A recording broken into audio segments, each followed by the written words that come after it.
सर्वभूतेषु शक्तिरूपेण संस्थिता। नमस्तस्यै नमस्तस्यै नमस्तस्यै नमो नमः।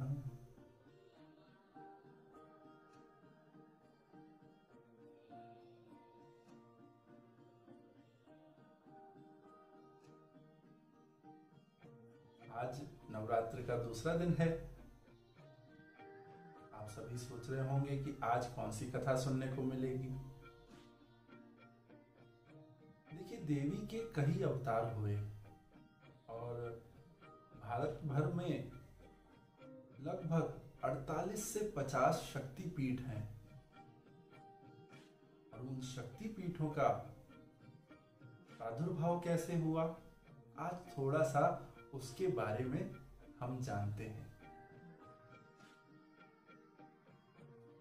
देखिए, जब प्रजापति दक्ष के घर में कन्या के रूप में भगवती ने अवतार लिया था, तब उनका नाम सती हुआ।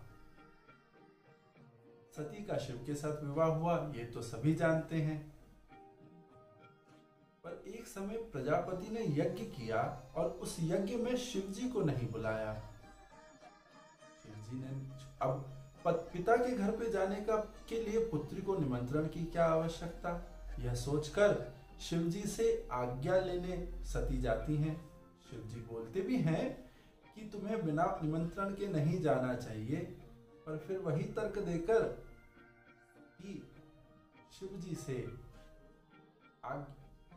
जी की बिना रजामंदी के भी पिता के घर पर पहुंच जाती है और वहां उनका कोई स्वागत सत्कार नहीं करता है।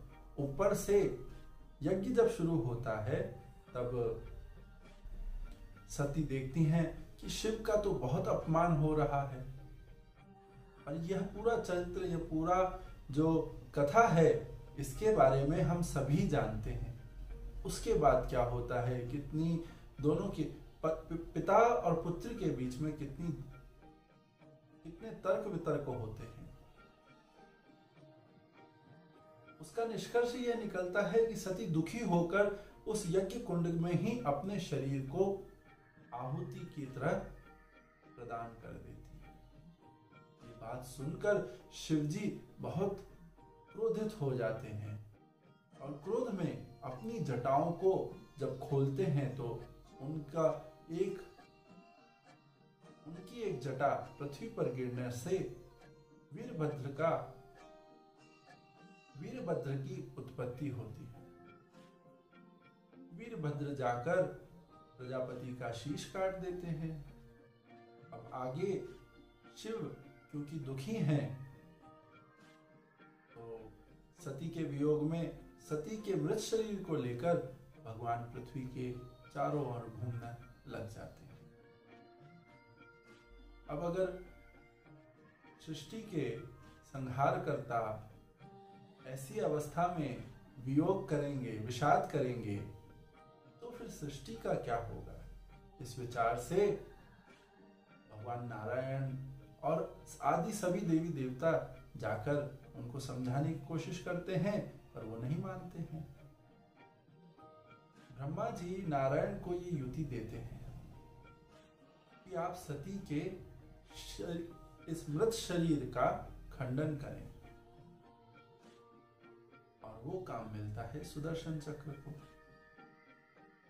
अब शरीर के खंडन से के कारण अब भगवान शिव तो पृथ्वी के ऊपर घूम रहे हैं, आकाश में विचरण कर रहे हैं, ऐसा कथा में आता है।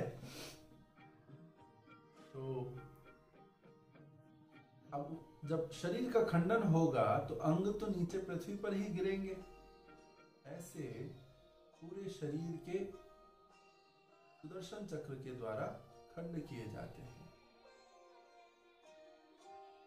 कुल मिलाकर 52 खंड होते हैं और पृथ्वी पर अलग अलग जगह पर ये खंड गिरते हैं, जिनको हम आज शक्तिपीठ की तरह जानते हैं।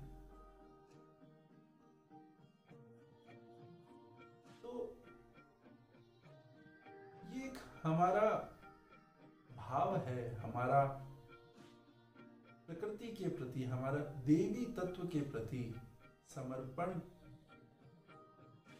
जताने का ये एक बहुत ही उत्कृष्ट भाव है। कुछ शक्तिपीठ,